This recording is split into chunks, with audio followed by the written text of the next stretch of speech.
Hi, everybody. I bet you're waiting breathlessly for a PowerPoint presentation from Mrs. Ernest. So, we're going to be talking about the Enlightenment today, and I chose this picture on purpose because it's like a candle being lit. It's the Enlightenment, where people begin to realize that they can have thoughts and ideas of their own. The age of reason is another thing that they call this. So, European thinkers developed some new ideas about government and society during the Enlightenment. And you see revolutions happen. The scientific revolution, which we talked about, convinced many European thinkers that there was this power in reason. They used the scientific method, had discoveries about the physical world, they studied the human body, human nature, and society. So they started to think to themselves, hey, maybe as philosophers, we can start to learn more about why people think the way they do. So the time of optimism after the scientific revolution about human reason is called the Enlightenment. So these ideas of enlightenment, educated people throughout Europe and beyond were really inspired, and they wanted to solve problems and debate ideas in coffee houses and public spaces. There were writers who wrote books and magazines and pamphlets, and it reached its peak in the 1700s. Think about the 1700s. What else is happening? We'll have the American Revolution. We'll have the French Revolution. And Paris is the center. These Parisian women, these high-class Parisian women, were hosting social events and salons, and writers and philosophers, and all these people were coming and discussing these ideas. So here's your first question. What exciting conclusion did philosophers reach during the Enlightenment? Go back, get the answers, move forward. So as Enlightenment began, European thinkers began looking for ways to apply reason in order to improve the human condition. One of the first great thinkers is this guy named Thomas Hobbes. He writes the book Leviathan, which means like a whale, a like incredible sea monster. And he talked about absolute monarchy, and he felt absolute monarchy was the best kind of government, where the government imposed order. People he believed were selfish and greedy, and they should exchange some of the things that a government does for them, the order, for things like freedom of peace and or freedom of speech and all that sort of stuff, for peace and safety and order. It was kind of a social contract between the absolute monarchy and the people.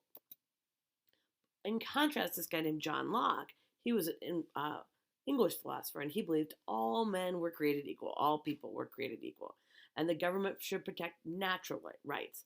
Monarchs weren't chosen by God; they were chosen by the people, and it was a government of consent.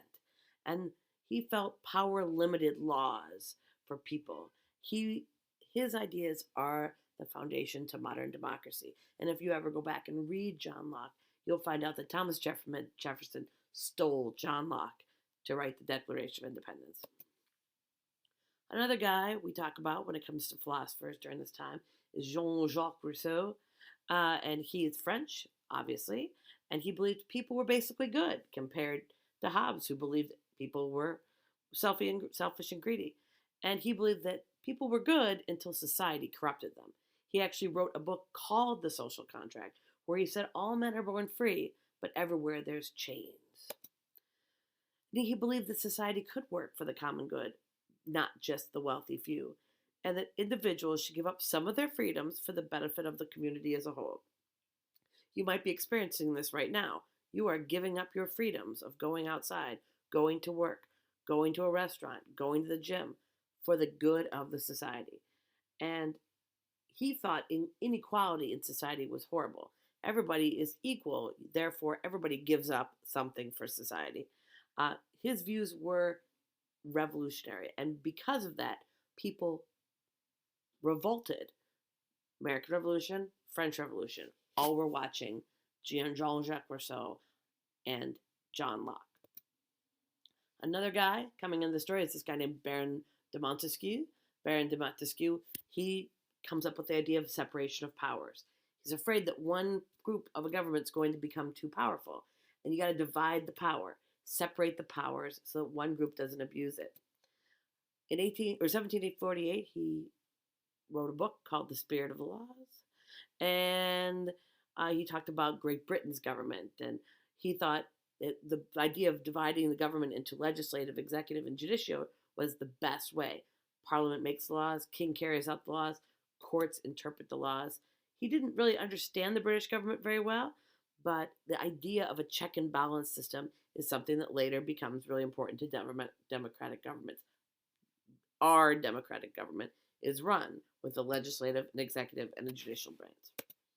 So, here's your next question. Again, on the Google, on your Google quiz, why was the subject of government so important to Hobbes, Locke, Rousseau, and Montesquieu? It's a personal opinion question, but you got to give me a sentence. So, all these views were new, and some of the Enlightenment philosophers focused on government, others focused on society. Francois-Marie Aron, he's known as Voltaire. It's a he. I know you think Francois is a girl, but Francois is a boy. He's an outspoken philosopher, and he wrote some satire and biting wit, and he attacked injustices and nobility in government and created enemies. He got imprisoned and exiled to England. But he also spoke this of social justice and toleration and liberty. Diderot, French philosopher, he lived in the mid 1700s. He really felt like the way to have equality was human knowledge. So he took all the human knowledge of the world and created encyclopedias. So Diderot is your first encyclopedia guy, 35 volumes. He explained everything: art, science, government, religion. Took him 27 years, finished his last volume in 1772, and because this was printed and sent around the world, including North America, it spread Enlightenment ideas. Nobody liked this guy as far as the government was concerned because he was criticizing the government, he was criticizing the church, he was criticizing the legal system. They tried to stop him. In fact, that last volume was completed in secret. A woman, believe it or not, Mary Wollstonecraft, also writing, she wrote a book called A Vindication of the Rights of Women, talked about women and equality, early times here for women equality. Adam Smith is an economist. When you get to Mr. Soderstrom's economics class, you'll hear all about this guy. He wrote a book called Wealth of Nations, and we still read this book in economics class. He talks about laissez-faire economics, which is what we have in the United States today. It's all about supply and demand and the ability to work freely. So again, another question: how did philosophers apply reason to society? And finally, my last little section is Enlightenment ideas spreading throughout Europe. This optimism starts to spread, and some monarchs accept the spread and encourage people to think in Enlightenment ways. One of those, enlightened despot. A despot is a leader. An enlightened person is someone who believes something new and change and is willing to adapt. So an enlightened despot. First one's from Prussia, Frederick II. He felt he had the duty to rule with absolute power, but he also read Voltaire. He was a pretty powerful guy, big military, but he also introduced reforms. He reformed elementary education and abolished torture, supported some religious tolerance, reduced censorship. There are some limitations on what he did. He doesn't have any tolerance for Jews. He opposed serfdom, like peasants and stuff, but he doesn't abolish it. He did not make the reforms to achieve justice, though. He really made him to complete his own rule and make himself look better, I guess, in the end. In Russia, you get this woman named Catherine the Great who comes to power in 1762. She's also super interested in justice and education and culture. She's interested in Voltaire and Diderot. She drafts the Russian Constitution and the Code of Laws, and lots of people think she was super, super liberal. But then she kind of went, a little bit off the rails here. She intended to free serfs, but then she ended up kind of shifting towards the wealthy landowners. Catherine had no intention of giving up power. She really becomes a powerful tyrant. In the end, we really remember her for her tyrannical kind of dictatorship more so than her reforms. How about Joseph II? He became Emperor of Austria in 1780. Also an ambitious reformer, eliminated torture, the death penalty, provided free food and medicine, and granted religious tolerance to Protestants and to Jews, he ends up actually abolishing serfdom, and he felt that all laborers need to be paid. And in the end, he does not do as well because people are resisting him, particularly the wealthy people in the church. So there are lots of people who challenge beliefs during this time. There are writers and philosophers. Uh, they question relationships between church and state. Look, I have a typo. And they debate rules in society. They promote ideas, and they end up reforming. You end up seeing this groundswell of reforms. People believe that reason could solve any problem, and that could also be poverty and ignorance and inequality. But revolutions are what come of it. You get the American Revolution for the colonists against the British Army and against the French aristocracy in the French Revolution. Final question.